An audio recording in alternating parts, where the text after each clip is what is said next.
Direi che è una reazione estremamente positiva, mi lasci dire anche di gratitudine, non da parte solo mia, ma da parte dell'Associazione Nazionale Alpini, di tutti gli alpini, soprattutto di quelli, come diciamo noi, che sono andati avanti. È un grazie a nome di tutti gli alpini di ogni generazione quello che arriva dal presidente ANA, il trevigiano Sebastiano Favero, al Parlamento italiano dopo che il Senato ha dato il via libera all'istituzione della giornata nazionale dedicata alla memoria e al sacrificio degli alpini.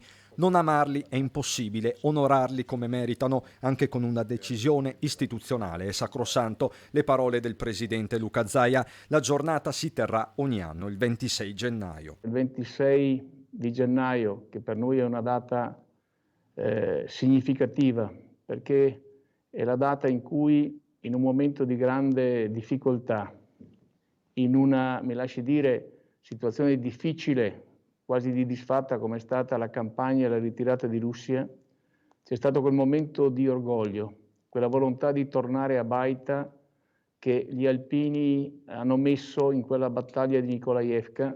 E proprio a Nikolaevka è stato deturpato il ponte dell'amicizia costruito dagli alpini pochi anni fa per onorare i caduti di tutte le guerre. Su un simbolo di pace è comparsa la famigerata Z bianca, simbolo delle truppe russe in Ucraina. L'amarezza delle penne nere è diventata protesta formale. Ho fatto un comunicato, e ho mandato un comunicato all'ambasciatore italiano, russo in Italia, per dire chi sono gli alpini, chi è l'Associazione Nazionale Alpini. Associazione che inizio anni 90 costruì in quella terra provata dal crollo dell'URSS un asilo, la testimonianza dell'essere sempre presenti in ogni emergenza, la ricostruzione, la guerra, la pandemia e ora i profughi dall'Ucraina, guardando anche alla dunata triveneta dell'altopiano prevista per luglio, un grande momento di condivisione per ricordare i 100 anni dalla prima dunata sull'Ortigara.